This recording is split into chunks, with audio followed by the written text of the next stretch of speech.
Olá, Olá, boa noite, Gil. noite.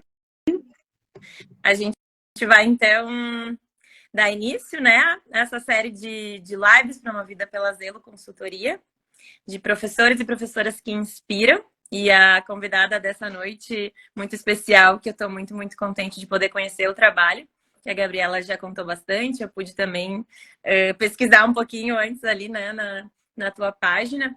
Então, vou me apresentar inicialmente. E aí a gente já começa com as perguntas para que tu possa, enfim, contar da tua trajetória, que já tem 23 anos na educação infantil, é isso, né? Tudo isso. Bom, e passa voando. Bom, meu nome é Clarice Burchard, eu sou professora de música, pesquisadora das infâncias também há alguns anos, e eu sou parceira da Zelo desde, eu estava tentando lembrar agora, desde 2017, quando inusitadamente eu conheci a Gabriela Dal Forno, né? Nós duas aqui de Porto Alegre acabamos nos conhecendo num ônibus, indo para a Reggio Emília visitar o Centro Lores Malaguzzi e as escolas, e enfim, desde então nos identificamos muito, né?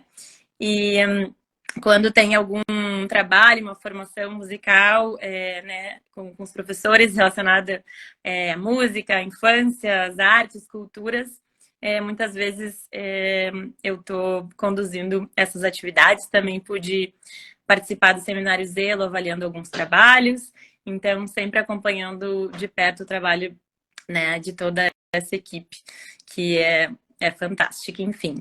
Então, acho que o pessoal vai entrando aí. Eu acho que a gente pode começar, então, oficialmente, né? Dando boa noite para Gil mais uma vez, agradecendo muito essa proposta. É uma indicação de professores para outros professores que possam ser entrevistados, né? Essa foi a organização, achei muito bacana, então, né? De tantos colegas terem indicado que tu pudesse contar um pouco mais da tua trajetória, do teu trabalho, enfim, das tuas experiências, né, na educação infantil. Então, acho que a gente pode começar com uma primeira pergunta. Eu acho também, assim, que, né, tem essas perguntas que servem para a gente poder pensar sobre nós mesmos, assim, mas que tu, por favor, fique bem à vontade para ir contando, né, as tuas histórias, as tuas trajetórias, que eu acho que, sem dúvida, é o mais interessante. Então, para começar, tu poderia contar quem é a professora Gil Meslin?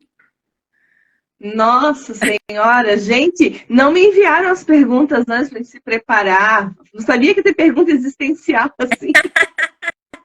Se Como tu quiser assim? começar com algo que tu imaginou para começar, por favor, fica à vontade, porque as Não, perguntas de relação com esse intuito de ajudar a gente a dar uma afluência nessa conversa, porque também a gente aqui está se conhecendo, né? Então, não. fica à vontade para Então, o ponto que tu eu, imagina que seja interessante. eu sou de São Francisco do Sul, Santa Catarina. Eu gostaria primeiro de agradecer a todas as pessoas que me citaram num post da Zelo, né, como professora que inspira. Foi uma grata surpresa quando a Gabriela entrou em contato, falando do post, falando que eu fui citada e que eu fui muito citada, por isso que eu estou aqui. Então, muito obrigada a todo mundo que olha para mim, que se inspira de alguma maneira. Porque, na verdade, o que inspira a gente, né, são as crianças, são os estudos, o que faz brilhar os nossos olhos todos os dias, né? E para uma professora de uma cidade pequenininha, que é São Francisco do Sul, até a Angélica entrou aqui, ela disse assim, Gil, tu sempre disse que a cidade é pequena. Ela esteve aqui, ela disse, eu andava, a cidade era grande. Ela é grande, seção territorial, mas ela é pequeno número de habitantes, é 50 mil só. E é bom, assim, a internet, né, depois da pandemia, quando eu vim parar no digital por acidente, praticamente, porque eu não queria estudar sozinha. Deixa eu arrumar isso que tá me incomodando. Porque eu não queria estudar sozinha e a gente ficou muito tempo isolado. E eu acabei me descobrindo daí como formadora de professores aqui no digital, Uhum. sabe? Aonde tem essa rede de apoio, aonde foi possível que me citassem para estar aqui. Então, sou muito agradecida mesmo. Eu, eu decidi ser professora de educação infantil, acho que essa história não contei online. No segundo ano do ensino médio. Porque na minha cidade tem curso de magistério. Uhum. Aí eu cheguei para os meus pais e falei assim, olha, eu quero ser professora. E eu quero sair da escola do ensino médio, que era preparatório para vestibular, para fazer, ou para ir para cursar magistério em outra escola, que era escola pública. Aí minha mãe disse que não, porque o sonho dos meus pais era ter uma filha que fizesse faculdade. Eu fui a primeira da família do meu pai a ter faculdade. E ele queria muito que eu fizesse vestibular e que eu fizesse ensino superior. Então, se eu quisesse mesmo ser professora, eu tinha que fazer os dois cursos. Aí eu fazia de manhã o ensino médio normal, para poder fazer o terceirão, e à tarde eu comecei a fazer o terceiro magistério. Então foi uma decisão, né? Uma decisão. Meus pais não permitiam que eu saísse, porque realmente depois eu prestei vestibular, fui fazer pedagogia. Só que a minha mãe, assim, a gente não tinha muito acesso à informação na época, né? Faz muito tempo, gente. Eu fiz faculdade no milênio passado. Então faz muito tempo. Faz muito tempo. E a minha mãe sempre via todo mundo que prestava vestibular, nunca passava de primeira. Tu tinha que fazer alguns cursinhos preparatórios, porque o pessoal prestava vestibular para engenharia, para medicina, para direito, era muito concorrido. E eu prestei vestibular com uma universidade particular, que não era tão concorrido, e depois de anos, depois que eu fui entender o que era concorrência 1 por 1. Então, se eu não zerasse, estava dentro da faculdade. Aí, consequentemente, passei no vestibular e comecei a estudar pedagogia. Já no segundo ano da faculdade, eu já estava formada no magistério, que me habilitava para dar aula, para estar com as crianças. E eu consegui, daí eu não consegui vaga aqui no meu município, porque na época não existia processo seletivo. Era assim, indicação de vereador, assim. Isso aconteceu há algum tempo. Faz tempo já, eu sou muito jovem, então não faz tanto tempo assim. Teve muitas mudanças, né, na organização. Graças a Deus, né? Hoje em dia é mais democrático, tem processo seletivo nas prefeituras. Tinha uma época que não era assim. Tu tinha amigo do rei, tu conseguia vaga para trabalhar. E a minha família não é daqui. Aí eu fui para Joinville trabalhar em escola particular. Então eu comecei a minha trajetória nos jardins de infância, que era essa nomenclatura da educação infantil na época. E nos jardins de infância ele tinha um dono que mandava na gente, que vinha muito planejamento pronto. E eu fazendo faculdade, descobrindo, assim, sabe? O brincar. Minha pesquisa de monografia foi sobre o brincar, a importância do brincar, lá no ano 2000. Eu queria muito colocar em prática, mas eu chegava na escola, vinha planejamento pronto da dona da escola, e tinha que fazer atividades que a dona da escola mandava. Aí eu prometi que quando eu passasse num concurso público, ninguém ia mandar em mim. Aí eu passei. Agora, a segunda parte é meio duvidosa. Já faz tempo que tu trabalha numa escola pública, é isso? A tua turma que tu tem agora de 2 a 3, não, de 0 a 2, né? De 0 a 2, no município eu estou há 20 anos. Fiz 20 anos esse ano de concurso. Daí eu voltei para São Francisco, né? Porque eu tinha. E por que eu voltei para São Chico? Porque eu tinha um namorado que morava aqui, que agora é marido. Tinha, porque agora é meu marido. Então eu voltei para casar com ele. E, inclusive, Clarice, eu conheci ele no magistério. Entende? Então, assim, a minha decisão de vai fazer magistério, minha filha, era porque eu tinha que conhecer meu marido. Senão, acho que eu estava solteira até hoje, não sei. Nada é por acaso. Mas então, 20 anos tu já está atuando na escola infantil, em diferentes escolas, e aí agora de volta no teu município, é isso? Isso, né? Eu voltei no município há 20 anos. Em 2003, eu assumi concurso público aqui.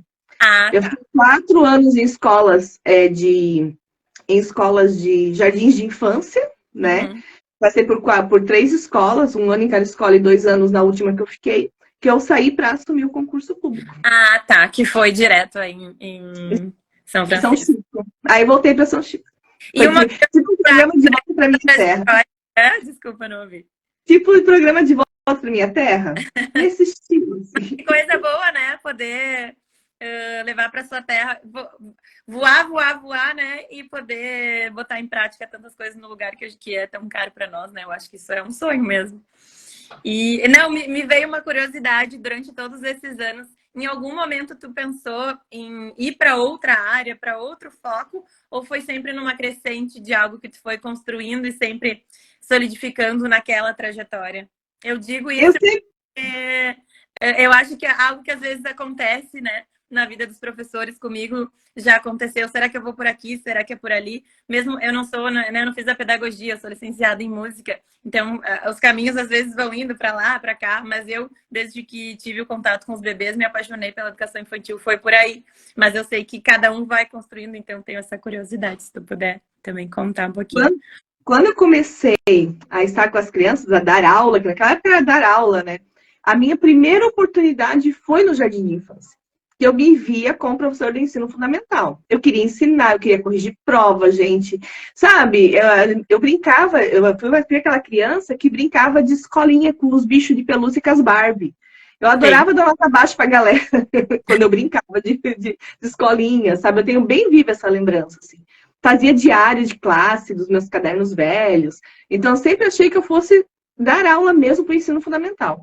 Meu estágio, maior parte do tempo, foi no ensino fundamental, mas a oportunidade veio na educação infantil. Daí eu comecei a estudar muito sobre educação infantil para conseguir entender o que fazer com aquelas crianças, né? Eu lembro que a primeiro teste, na época, a gente fazia teste, não sei se era essa época, até mais shopping que eu, talvez não. A gente fazia teste, a gente ficava trabalhando uma semana de graça no Jardim de Infância, para a dona olhar para a gente e dizer assim, ó, não, tu não tem perfil, né? Assim, ela passava um mês de fevereiro todo testando professores, assim. E eu lembro que a primeira turma que eu fui fazer um teste, daí eu dizia para a mulher assim, e agora, o que eu faço? Ela, leva para o refeitório. Aí eu falei para as crianças, vamos para o refeitório, saíram tudo correndo. A mulher ficou horrorizada. Ela, não, você tem que fazer uma fila. Não é assim, menina. Claro que eu não passei nesse teste, né? Não, aí eu fui nessa crescente, né? Consegui jardim de infância, me apaixonando pela educação infantil, mas eu sempre tive dois igual o pai do Cris, que deu 3 empregos. Então, mais ou menos isso. Eu tive 2 trabalhos. Na época da faculdade, eu era vendedora de catálogo junto, mas eu queria ser professora para complementar a renda. E depois que eu vim para o município, que daí eu casei, fui fazer pós, fazer mestrado, eu fui formadora de professores. Então, assim, já me descobri formadora de professores muito cedo. E uma outra profissão que eu tive, que eu exerci até a pandemia, foi fotógrafa social. Sim. Eu era aquela pessoa de preto que fotografava casamento, que chegava lá com a noiva, com 2 câmeras na mão, sabe? Então, era assim, bem fotógrafo, bem... Tinha que entregar toda noiva quer aquele sorriso, sabe? Do noivo olhando para ela apaixonado. Então, e foi a partir dessa experiência como fotógrafa social que eu percebi que o meu olhar mudou. Sim. E que eu descobri que o que eu sabia na profissão de fotógrafa poderia ajudar professores. Por isso que eu falo sobre linguagem fotográfica e educação infantil. Mas nunca pensei em mudar de profissão, assim, sabe? Tá.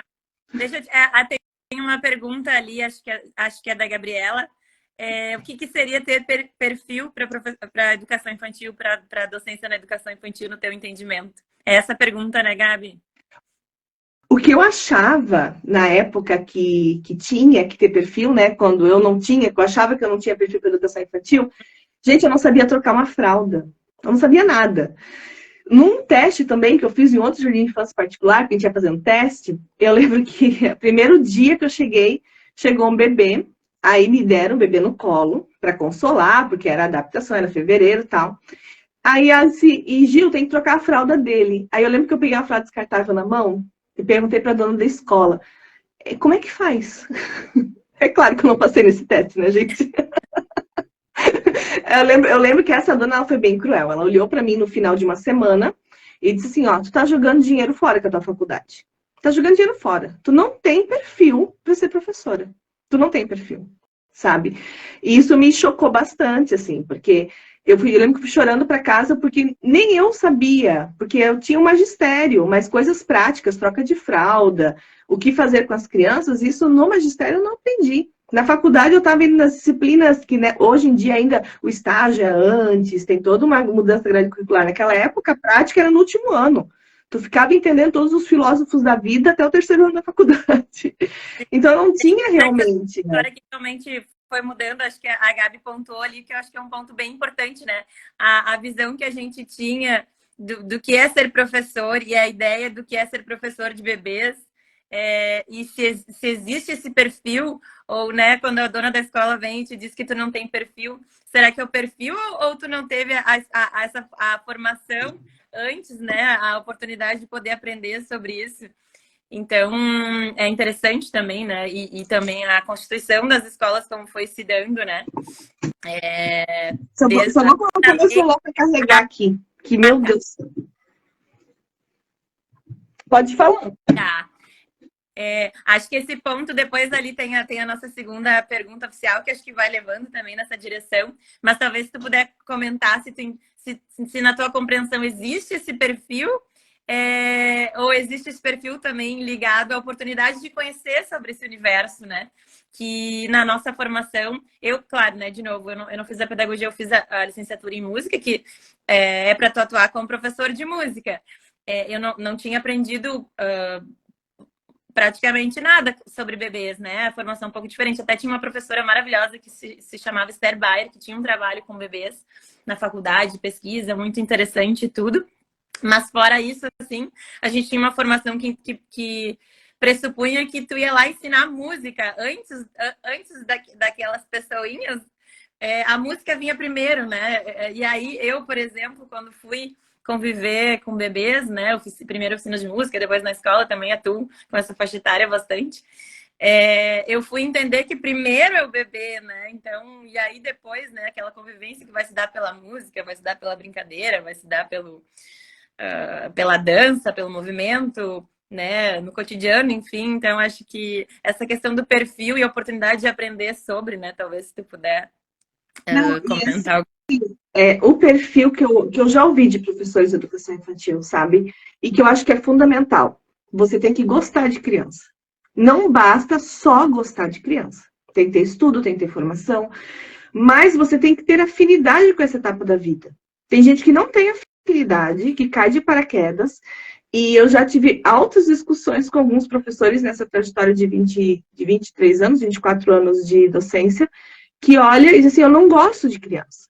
Deve assim, então o que tu tá fazendo aqui, criatura? Ah, porque eu preciso do trabalho. Mas tu pode pedir exoneração, tu pode pedir para sair. A criança não pode dizer assim, eu não quero ir para essa escola. Porque não é uma Existe opção dela, isso? é uma opção da família. Mas o adulto pode pedir para sair. Então, se você não gosta, não tem afinidade com o grupo etário que você tá, não tem afinidade com essa etapa da vida, sabe? Professor de bebês, tem nojo de trocar fralda?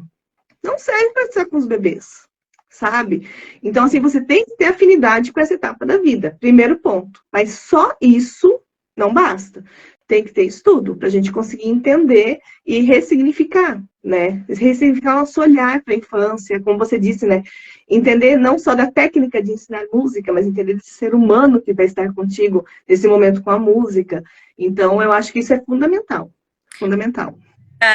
Isso que tu comentou me lembrou de uma frase do Malaguzzi, de algum livro, já não lembro qual, que ele diz, não basta a gente dizer que a gente ama as crianças, né? A gente tem que conhecer sobre elas para entender o que elas precisam, esperam de nós nessa caminhada, né?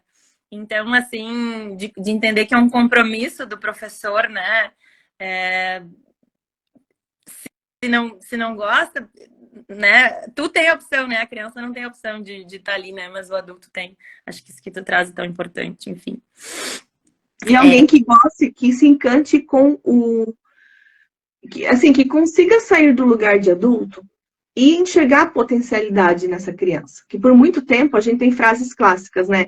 Criança não tem que querer, sabe? Criança tem que aceitar. Eu tenho que educar ela para ela vir a ser um adulto melhor. A gente sabe que a criança vai chegar à vida adulta, mas antes de tudo, ela é criança. Esse tempo presente dela é precioso. E a gente precisa se encantar quando a criança está inaugurando o mundo, com as primeiras vezes, sabe? O que para a gente está dado como uma caneta, para a criança ainda, ela não sabe direito para que serve isso. Ela está descobrindo para que serve esse instrumento social.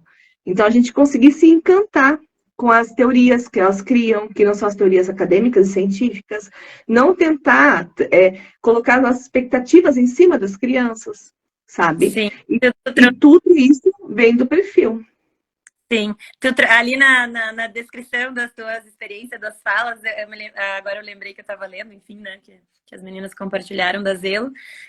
Isso que traz que a gente pode interpretar, mas a gente tem que saber que às vezes a gente não vai saber o que ela está narrando, o que ela está tentando contar. A gente vai fazer o que tiver ao nosso alcance em termos de formação, né, pedagógica, cultural, né, uma formação mais ampla possível que a gente puder. mas mesmo assim, ou por isso mesmo, saber que a gente muitas vezes não vai saber, né? E poder respeitar e compreender isso, acho que também achei tão interessante. E não é Né? uma verdade absoluta, né? Tudo, qualquer coisa, opinião que a gente emita sobre aquele ser humano que está nessa etapa da vida, não é uma verdade absoluta. Né? A gente tem tantos documentos que a gente escreve sobre a criança, né? Os relatórios, portfólios, parecer descritivo, narrativas, cada lugar tem um nome específico, assim. E muitas vezes o professor acredita que o que ele escreve é uma verdade absoluta sobre aquela criança, mas não é. É um ponto de interpretação. Por isso, um cuidado com o que se escreve, sabe, Clarissa? Eu tenho feito um movimento todo nas formações online que eu participo, e junto também com a minha prática lá na educação infantil, justamente da gente entender que a gente não escreve para a família nesses momentos. A gente escreve para a criança. Eu tenho aqui no meu município, a gente tem a prática de portfólios desde 2007. Então, tem crianças que já são adultas. Tem crianças que são adolescentes. E volta e meia eu encontro, né? Porque eu trabalho no mesmo bairro há 12 anos. Não, Samuel tem 12, há 13 anos. Eu trabalho no mesmo bairro, na mesma escola. Eu encontro a família e a família comenta que o adolescente hoje adora o portfólio, que tem o portfólio, que a família às vezes se reúne para ler como é que ele era, que teve um primo que nasceu, então ele foi ver como é que ele era na idade que o primo está. Então, a gente escreve para essa criança que um dia vai ler sobre ela. Sim, e é uma interpretação que eu tenho.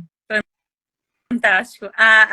Acho que a Gabi, que está comentando ali no Instagram da Zelo, também fez mais uma pergunta. Agora eu perdi ali. Mas era sobre a ideia de que o professor tem que ter o controle da turma, algo nesse sentido, né? Sim, a ideia de características que escutamos sempre associado ao perfil do professor é ter controle da turma. Então, nesse quesito eu já reprovei nos primeiros testes, tá? Sim. Eu sempre fui muito assim, por mais que eu estava numa pedagogia transmissiva, da tarefinha, todo mundo que tem a minha idade já passou por isso. Quem começou a ser docente, a estar com as crianças no ano de 99, 2000, a gente estava bem nessa transição, assim, do construtivismo, porque a gente não fazia mais folhinha mimeografada e xerocada, era mais mimeógrafo na época mesmo, por uma atividade prática, só que ainda era mais transmissiva. Por mais que era prática, era no concreto, né, era transmissível, era o professor ensinando sempre essa posição de controle, de ensinar o que a criança ainda não sabe. E de todos. E o controle ao mesmo tempo, né? A ideia de que todos têm que fazer a mesma coisa ao mesmo tempo. E uma história que eu sempre conto nas formações, quando eu vim para São Francisco, eu abri o armário da minha turma que eu assumi, né, depois do concurso. E tinha pasta com matriz e mimeógrafo. Aí eu descobri que existia o Dia do Jardineiro. Porque era tudo por data comemorativa, Sim. sabe? Todas elas por data comemorativa.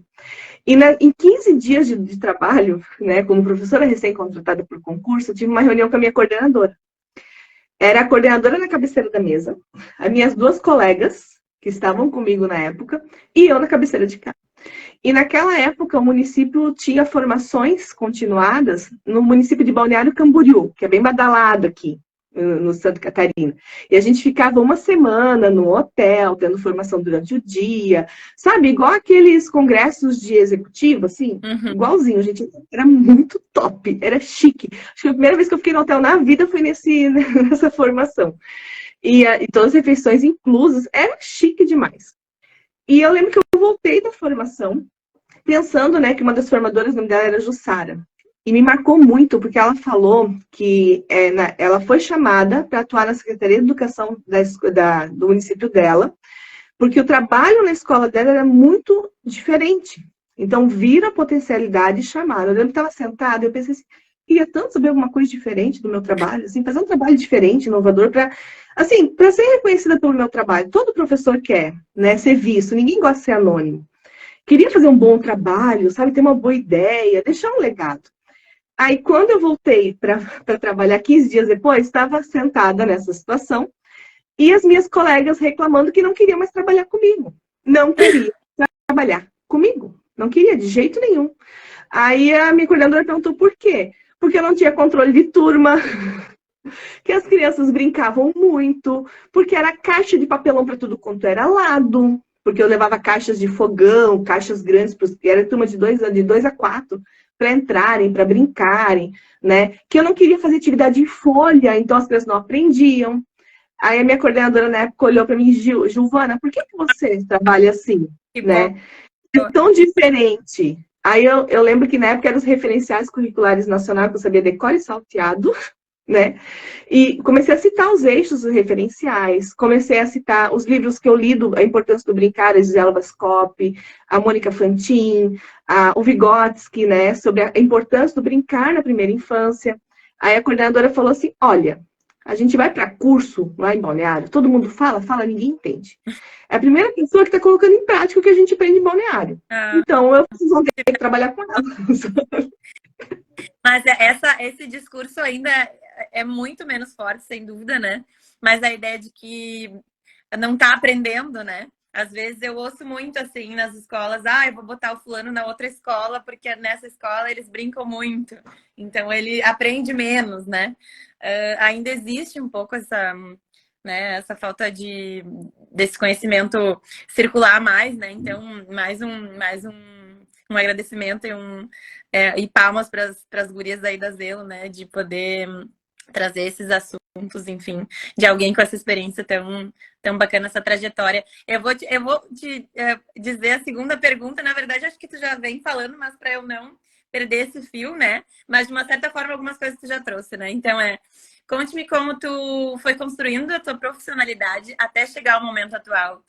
Uma parte da caminhada tu já trouxe aí, né? Mas, enfim. Eu só trouxe os perrengues, né? Mas e eu assim, acho que é muito importante trazer os perrengues, porque não existe alguém que não tem, e às vezes a gente é aquela velha coisa, só eu passei por isso, que não vai dar certo, que na escola eu não consigo fazer aquilo que eu tanto estudei, que eu vi, que abre o mundo, às vezes, né, aquele contexto não favorece, mas tu entender que em algum lugar isso acontece, é muito inspirador de fato, né? Então, se tu puder trazer, enfim.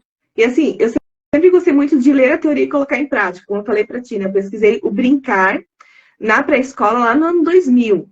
E eu me questionava por que tinha que ter a tarefa do dia se o brincar já desenvolvia tanta criança. Isso não entrava na minha cabeça, sabe? Por que eu tinha que seguir datas comemorativas e não observar o que a criança está fazendo para planejar? Tanto que no ano 2007, quando eu fiz o mestrado, quando eu entrei no programa de mestrado, a minha pergunta de partida é algo que todo mundo fala hoje, que era como planejar a partir do interesse da criança. Uhum. Não existia nem diretriz curricular na época, não se tem essa clareza que se tem hoje, né? Da questão das pedagogias participativas, da escuta da criança. Eu acho que o único livro traduzido do italiano era o primeiro a ser em linguagem das crianças. A gente nem usava na academia a literatura de Reggio Emília, como se usa hoje, como é aceita hoje em programas de pesquisa. Então, eu fui para a academia pesquisar isso, e o professor, no primeiro...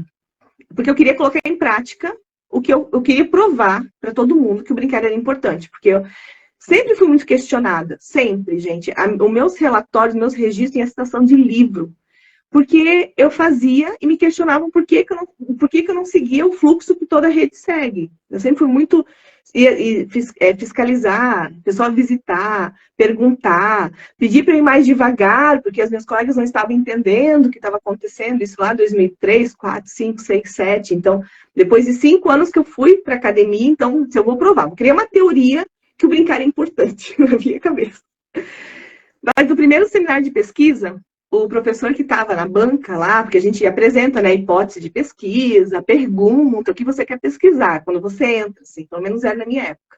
Uhum. Quando eu falei, gente, eu falei assim, toda empolgada, né, assim, meu Deus, eu descobri o ovo, né, descobri a roda. Aí o professor, você quer planejar a partir do interesse da criança? Eu, claro, meu Deus, é isso, né? Pergunta para ela, isso não é pesquisa.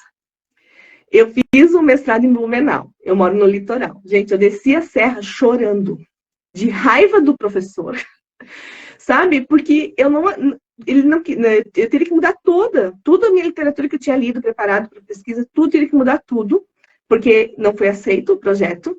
Aí onde eu fui parar nos bebês. Porque se a criança não falar, o que ele vai poder dizer? Foi mais ou menos assim. Aí onde eu fui parar, pesquisar os bebês, para poder tirar esse questão da oralidade, de ouvir a criança só pela oralidade. Seria perguntar para as crianças o interesse delas, é isso? Mas aí ele disse que não, isso não seria uma pesquisa, é isso? Não. Tu pergunta para a criança, o que tu quer fazer hoje? A criança vai dizer, eu quero jogar bola. E tu vai lá e joga bola com a criança. Ah. Tu planeja assim. Na cabeça dele era assim, entendeu? Aí onde eu fui pesquisar os bebês e gravei, né? Eu trabalhei com vídeo. A imagem sempre é muito presente, né? Porque eu tenho dislexia, então a imagem sempre me atraiu mais, assim. Porque eu consigo me expressar pela palavra e pela imagem. A escrita, gente, é difícil. Tanto para ler quanto para escrever, sempre foi muito, muito desafiador, né? Por causa dessa condição. Aí onde eu trabalhei com a análise microgenética, que é a análise de imagens, e das ações dos bebês no cotidiano. Aí eu saí do mestrado, né? E qual foi a conclusão que eu cheguei? Que tem as ações entre os bebês, as ações iniciadas pelos adultos e ações iniciadas pelos bebês com os adultos. Essas foram as minhas categorias de análise. E planejar a partir das ações das crianças. Aí eu comecei a colocar em prática. Eu disse assim, opa, já sei como é que se pesquisa, né? Já me constituí professora toda trabalhada no construtivismo, é assim que eu vou fazer e tá certo pro resto da vida. Mas aí sempre tem, né? Um livro novo que chega, um curso que você faz, que coloca em xeque a tua teoria.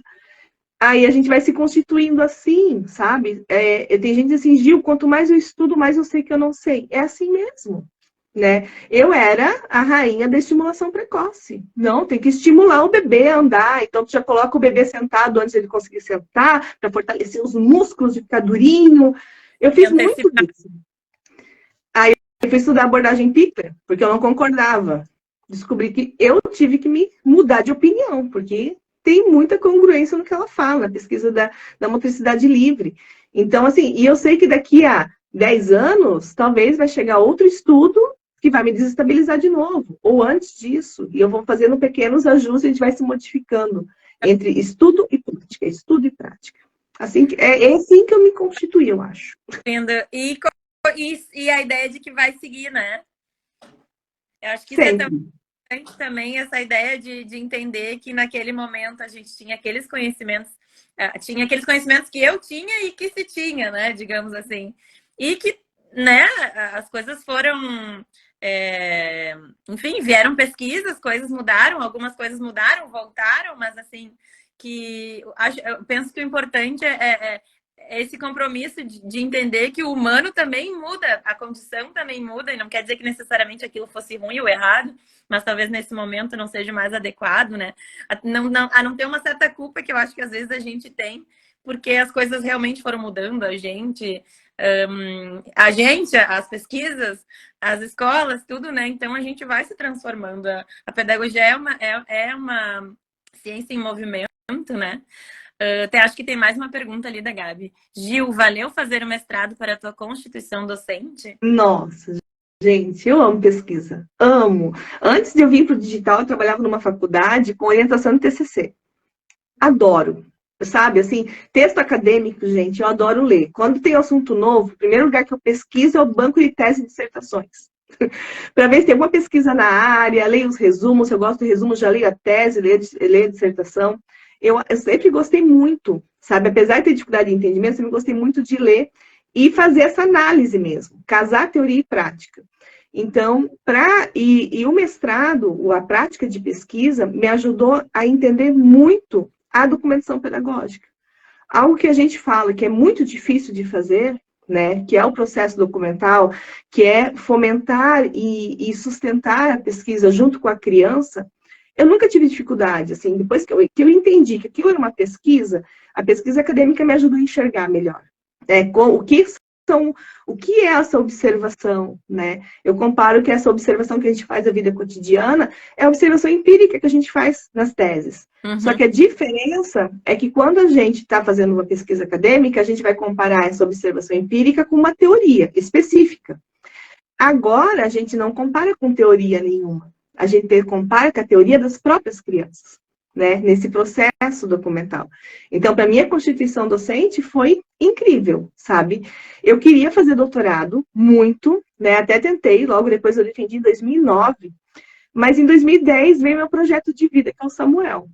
Aí, como eu moro no litoral e tenho que viajar para estudar, porque na época não tinha doutorado próximo, nem universidade particular e nem universidade pública, né? É tudo longe. Aí eu parei realmente. E agora, como eu estou quase me aposentando, espero eu vou esperar me aposentar para seguir na pesquisa, né? Mas a pesquisa nunca saiu de mim.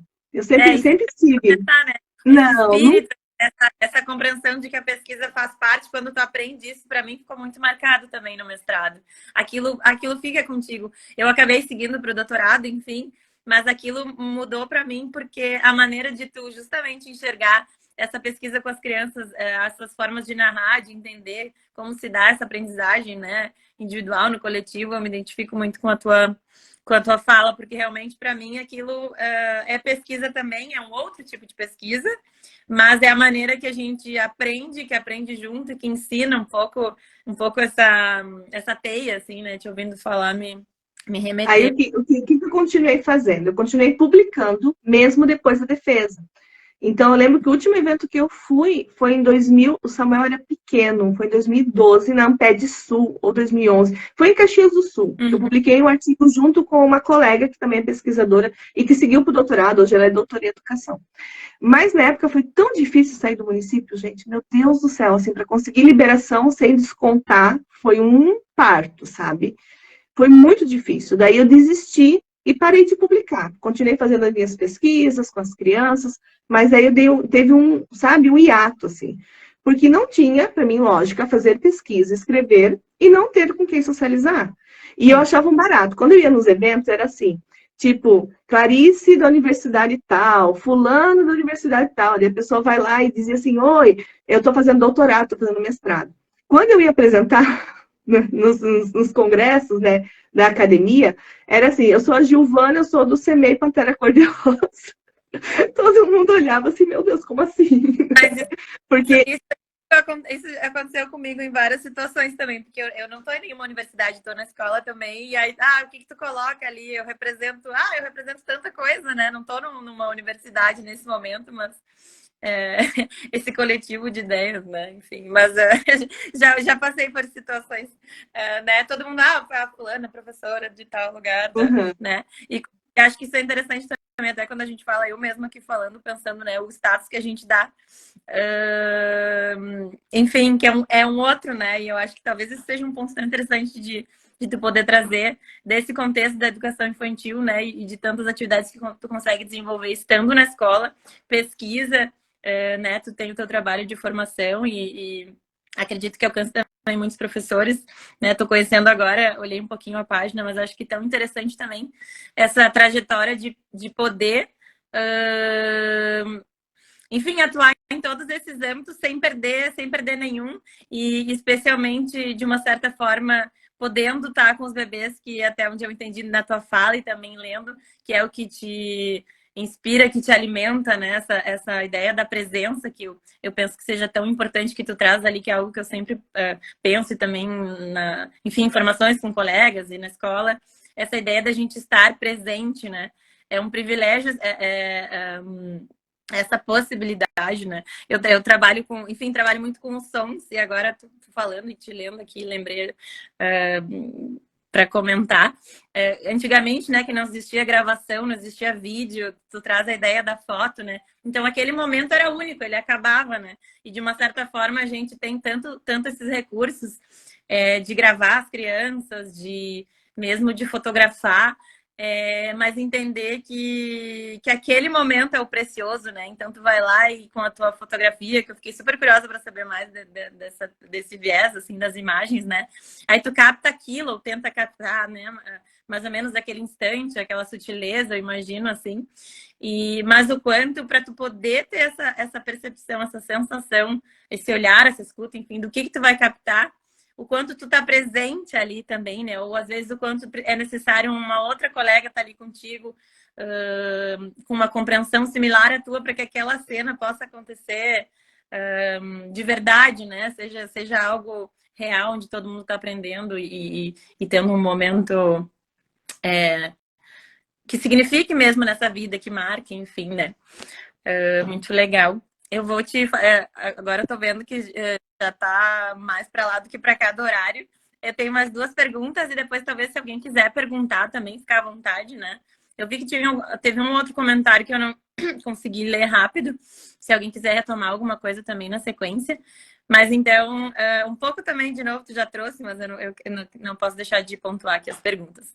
Relate uma prática pedagógica que, para ti, sintetiza aquilo que tu mais acredita enquanto docente. Teve uma prática que me marcou muito, assim, muito. Foi assim que eu vim para o CMEI que eu estou hoje, quando eu cheguei aqui. Antes eu só queria fazer que eu vi a professora Emília Cipriano passando aqui, eu só queria daí pontuar que eu acho importante, né, como professora, como fazer docente, nós entendermos que, porque por nós estarmos na educação básica, na primeiríssima infância, nós temos sim legitimidade para pesquisa e para estar no ambiente acadêmico, mesmo não estando no programa de mestrado e doutorado. Uhum. E eu acredito que nós precisamos estar lá para dialogar com os mestres e doutores, porque muitas vezes nem estão, nunca na escola pública, né? É importante a gente estar lá. Então, todo mundo que está aqui, pense em fazer pesquisa, pense em publicar o que vocês fazem com as crianças, pensem em tornar visível o nosso trabalho através desses congressos e de eventos acadêmicos que tem. Sabe, todo mundo aqui é legítimo a nossa presença lá.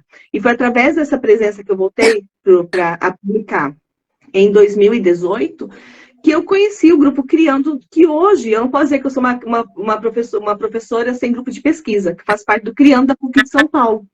Né? Então, hoje eu estou num grupo de pesquisa, mas porque eu não desisti, eu continuei publicando, né, mesmo com esse ato. Aí, sobre uma prática que me marcou, quando eu cheguei, a minha primeira criança, né, que eu tive, que é público-alvo da educação especial, eu assumi uma turma que já estava em andamento em 2009. Quando eu cheguei aqui no meu bairro, né, onde eu estou hoje. Nossa, 2009 já faz mais de 12 anos que eu estou aqui. Faz tempo. E tinha uma criança que ela tinha paralisia cerebral. E ela teve paralisia e tinha todo o comprometimento motor. Eu lembro que a primeira vez que a mãe chegou, e a professora de educação especial dela não estava, a coordenadora, então, na época, disse para a mãe voltar para casa. E eu não me senti preparada para ir lá e dizer assim, não, mas eu tô aqui, eu sou professora dela, fica. Sabe? Eu não me senti preparada porque eu não sabia como lidar. Não sabia, sabe? Assim, eu fiquei chocada. É a mesma coisa da fralda, eu não sabia como viver aquilo. Até que ela veio, né? Ela tinha professora de educação especial que acompanhava ela.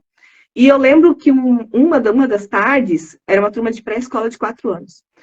A professora foi fazer o intervalo dela do café. E eu fiquei com a turma. E ela precisava de troca de fralda, sabe? Era urgente, precisava da troca de fralda. Ela avisou que precisava. O que eu fiz? Eu organizei todo mundo nas mesas, e o banheiro era bem ao lado. Eu falei que eu ia trocar a criança e que eu já voltava. E eu lembro que quando eu estava iniciando a troca, conversando com ela, tudo, com bastante calma, essa professora veio para o banheiro desesperada. Eu troco.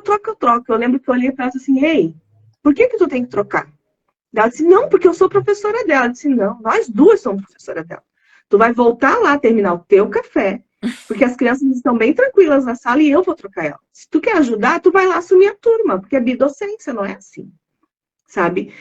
Aí eu lembro que foi um choque para ela, sabe? Esse negócio assim, tipo, tem alguém aqui que também vai olhar para essa criança junto comigo. Foi o primeiro choque, a gente conversa até hoje sobre essa história. E eu lembro que a gente partia todas as atividades, a gente planejava junta, pensando nessa criança. E uma das proposições era brincar na cama elástica. Só que ela não ficava em pé sozinha. Daí a gente conversou com a mãe e ela usava uma tala. Aí a perna dela era curvada, na tala a gente fazia força e prendia, daí ela conseguia ficar em pé, mas que alguém que segurasse na cintura dela. Eu aprendi com a mãe a colocar a tala, porque a outra professora tinha medo, porque ela tinha acabado de fazer uma cirurgia na bacia, devido a todas as complicações que ela tinha. E eu aprendi a usar a tala, levei a cama elástica, né? Bem na lógica da atividade, todo mundo em volta da cama elástica, uma grande celebração. E quando eu coloquei ela no chão, sentei na cadeirinha infantil, e coloquei ela no meio das minhas pernas, e que eu pensei, eu estava preparada para dizer assim, ó, quem quer pular na cama elástica, sabe? Ela abriu o braço, gente, e falou assim para os amigos, me dá um abraço, me dá um abraço. Eu me emociono, porque o que eu achava que era pedagógico e que poderia fazer diferença, que era a alegria dela pular na cama elástica, no alto das suas cadeiras de roda, que era aquela cadeira de roda bem alta, toda adaptada para segurar a cabeça, porque ela não tinha realmente domínio, né? Ela queria um abraço dos amigos, porque ela sempre era mais alta que os amigos. Os amigos dançavam com ela com a cadeira, era super, sabe? As crianças incluem muito, era lindo de ver. Mas o que ela queria realmente era um abraço de coração para coração. E foi a parte assim, que mais me marcou, sabe? Da gente olhar para todas as crianças. A gente não tem 14 crianças e uma criança autista e uma criança cadeirante. Nós temos crianças. E a gente, se tem alguma criança que tem qualquer dificuldade, a gente parte desta criança, sabe? Para que todos participem, para que todos possam estar ali. E o sentido que a criança dá é diferente do sentido que a gente dá. Eu lembro do comentário de uma das crianças na roda, quando ela ficou em pé, ela era menor do que eu em pé, sentada, eu sentada. Uma criança falou assim, olha, ela é baixinha, porque nem a estatura dela eles conheciam. Porque ela sempre estava na cadeira. Então, quais são as possibilidades que a gente dá? Qual é o processo de escuta que a gente tem? Quais são as aprendizagens, sabe? Que a gente se propõe, aí se abre para ter com as crianças, que está para além do conteúdo que a gente acha que é importante para a vida deles, que está para além da atividade que eu vou propor naquele dia. Será que a gente se permite sair do script? Quantas vezes a gente se permite sair desse script que a gente coloca no planejamento, né? Então, essa foi uma das experiências mais marcantes que eu tive, de entender que a minha expectativa é uma, mas que a criança, como pessoa, tem outras expectativas. E eu preciso aprender a entender as expectativas que as crianças trazem para a gente. Fantástico. Tô aqui eu te ouvindo, tô tentando, tô pensando o que eu tô pensando sobre isso, né? E tu traz, né, que essa experiência, tu tinha uma expectativa, ela tinha outra, mas a capacidade de vocês duas de se abrir, né? E como aquilo certamente, né, te mudou em outros contextos, com outras crianças. Eu acho que isso é tão importante, poder pontuar que todas são crianças, tu tem as tuas expectativas, cada uma delas tem uma também, né? E como isso vai se construindo junto, e o quanto é importante poder saber desse imprevisto e poder realmente estar aberto para aquela convivência verdadeira, né? Muito legal te ouvir. Eu vou colocar a última pergunta, porque aí eu acho que tu pode também, se tiver mais alguma coisa que tu gostaria de falar, que não foi perguntado, tudo isso. E desculpa, abrir uma aba ali. E se alguém também daí quiser fazer alguma pergunta, acho que é legal, né? Senão depois acaba caindo e fica aquela coisa meio sem um final. Então, a última pergunta, né, que as gurias colocaram é: e o futuro? Quais são ainda teus sonhos como professora? Eu já estou vendo que são muitos, né?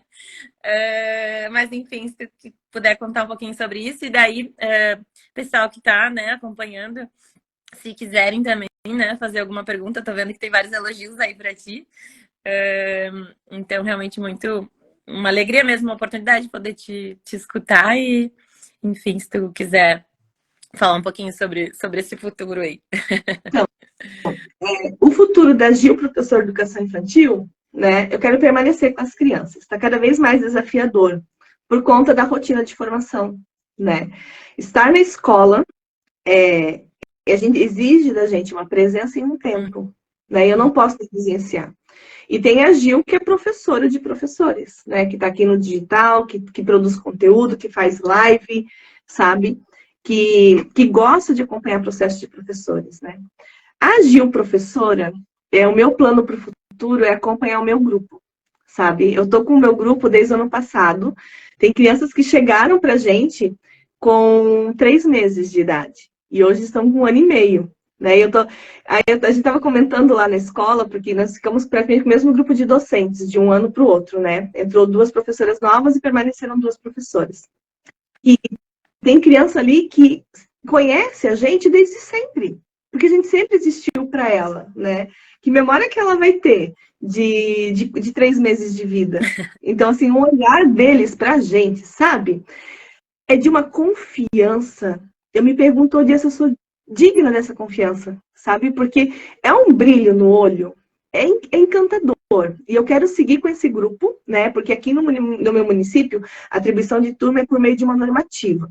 Então, você escolhe a turma e o primeiro critério formação, depois antiguidade, depois idade. Uhum. E a formação, como eu sou a única que tenho mestrado hoje da minha instituição, e nós somos, acho que, 4 professores com mestrado na rede toda, então eu escolho primeiro. Mas se fosse antiguidade para o concurso, eu também sou mais antiga, então empata tudo. Por idade, não, eu perderia para algumas, você vê. Mas por formação, escolho, né? Mas mesmo assim, eu ficaria na terceira, quarta escolha, ainda consigo pegar o mesmo grupo. Então, a minha ideia é seguir o grupo até a pré-escola. E depois acompanhar esse grupo dentro do processo de alfabetização. Porque o meu grupo de crianças não conhece a pedagogia transmissiva. Eles vêm da abordagem do brincar livre, da motricidade livre, da constituição de vínculos fundamentados na abordagem Pickler e na documentação pedagógica. Então, eles nunca tiveram que fazer todo mundo junto a mesma coisa, de obrigar a criança, sabe, a fazer estimulação precoce, nunca tiveram isso. Eu quero acompanhar esse grupo até lá e usar realmente essa documentação, quem sabe um dia fazer uma publicação sobre esse acompanhamento longitudinal, né, de 5 anos desse grupo de crianças. E a Gil, formadora de professores aqui no digital, né, é realmente fazer esse movimento da educação infantil acontecer. Porque eu acho que a gente está vivendo, não tem o manifesto dos pioneiros, essas coisas que a gente via antigamente na história. Eu acredito muito que a gente está vendo um momento de virada, com a base, sabe? E hoje em dia fica tudo gravado na nuvem, então eles vão ter bastante dados para analisar as pesquisas futuras, do que a gente falava sobre as crianças, né? E eu acho que a gente está vivendo, e a gente está numa bolha muitas vezes. Eu falo isso, sabe, nas formações que eu sou aluna e nas formações que eu sou mediadora, assim. Nós estamos numa bolha da pedagogia participativa. E nós temos, assim, muita gente para conversar, muita gente para contagiar, muita gente para chegar para os professores assim, olha, tu não precisa se estressar e manter todo mundo em silêncio 4 horas. Tu não precisa se estressar de uma atividade por dia, todo dia. Tu não precisa fazer a pedagogia da novidade. A novidade está na ação da criança.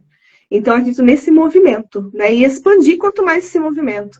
Eu gosto muito de live, né? Adoro uma live. Toda terça-feira eu faço live, sabe, no YouTube. Produzo conteúdo no Instagram de forma gratuita para mobilizar mesmo, sabe? Para chegar em todos os estados brasileiros. Né? Porque a educação infantil, pensa comigo, a educação infantil, ela está em todas as cidades do Brasil. E tem cidade muito pequena, menor que a minha, que não investe em formação, professor que nunca teve uma palestra, mas tem internet. Então a gente pode chegar lá. Então, eu acredito na potência do digital em relação a isso. Mas não chega essa formação, né? Acho muito bacana tu poder unir isso, né? Acho que é uma coisa tão contemporânea e tão, enfim, essa possibilidade do alcance. Eu gostaria só de deixar um abraço para minha coordenadora, que ela entrou aqui, a Cleide Martins. Ela colocou uma mensagem bem grande aqui, deixa eu ver se eu acho. Aqui, ó. Boa noite, coordenador do Semei Pantera Cor de Rosa São Francisco do Sul, é minha chefe. Oi, chefe! Obrigada. E assim, ter uma gestão que apoia, como eu tenho hoje, é fundamental. Sabe? Eu já passei por várias gestões. É uma alegria e é uma construção também, né? Eu acho que essa ideia de ir contagiando tantas pessoas por aí que já têm uma formação, mas realmente, se a gente for pensar em número, falta tanto, né? Eu não sei se tu quer deixar também mais algum recado. Eu quero... acho que pergunta não tem, né? Eu tô vendo que tem muitas... Acredito que são muitas colegas ou talvez professoras que tenham estudado contigo ou, enfim, atuam contigo. Tem, né? Tem bastante gente dessa comunidade realmente do digital, sabe? Muita gente que eu não conheço pessoalmente, mas que eu sou professora lá no Potência da Fotografia, que eu sou mentora. Então, é muita gente aqui do digital mesmo que está aqui. E muito obrigada pela presença de vocês. Um beijo para o Rio Grande do Sul, que eu já estive aí pessoalmente, né? Na jornada, ano passado, fiz uma palestra, foi muito acolhida por todo mundo, assim, pelos gaúchos e pelas gaúchas. Muito obrigada a todas as pessoas que estão aqui assistindo essa live, onde eu pude contar um pouco da minha história como professora, né? Contar esses perrengues pedagógicos que a gente passa. E não existe, tá? É uma coisa que eu gostaria de encerrar, essa minha fala, essa participação, falando que para a gente não comparar o palco dos outros com os nossos bastidores. Porque o que a gente vê, é sério, a gente vê na rede social, todo mundo quer compartilhar sua prática, eu super acho, é isso mesmo, a gente tem que reverberar. Hoje em dia é tão democrático, tu abre uma live e fala o que tu quer. Antigamente tu tinha que pedir para alguém para participar de um evento, para dar tua opinião, para dar uma palestra. Hoje em dia é bem democrático, a internet trouxe isso pra gente. Mas a gente muitas vezes vê o palco do outro, vê aquele momento de silêncio, vê a criança está pintando concentrada, aí tu olha pro teu grupo, meu Deus, parece que passou um tsunami, né? Todo mundo fala ao mesmo tempo, o tempo todo. Mas é porque os bastidores ninguém conta. Sim. E a gente precisa começar a contar os bastidores. Para Então, todo mundo ver que é uma pedagogia real, sabe? Que a gente passa perrengue todo dia mesmo. Eu recebi uma mensagem hoje, né? Gil, minha turma é desafiadora, eu tenho criança que bate, eu tenho criança que morde. Gente, a minha turma também tem, não são robôs, entendeu? Também tem criança que bate, que morde. O que a gente faz em relação a isso, né? e acho que essa construção torna bonito também. Eu vou fechando. Gil Meslin é a pronúncia certa? É o S, é som mudo, é Gil Meslin. Gil Meslin, tá. Então, muitíssimo obrigada. Em meu nome, né? Em nome da Zelo. Tu falou, né, da gente se sentir potente para participar de eventos, falar, né? Então, essa iniciativa do Seminário Zelo, né? Ai, meu Deus, a palavra. O protagonismo do educador em foco, né? Justamente para fomentar esse movimento e que todos se sintam autores das suas práticas e possam compartilhar com mais pessoas, né? Então, te agradeço imensamente. Fiquei curiosa, que eu vou querer conhecer mais, né? Te acompanhar mais. Então, em nome da Zelo, muitíssimo obrigada e também boa noite. Obrigada a todos que nos acompanharam até aqui. Obrigado, gente. Beijo. Obrigado, Zelo. Obrigado a todos. Tchau, tchau. Boa noite, Gil. Boa noite, pessoal que está assistindo aí.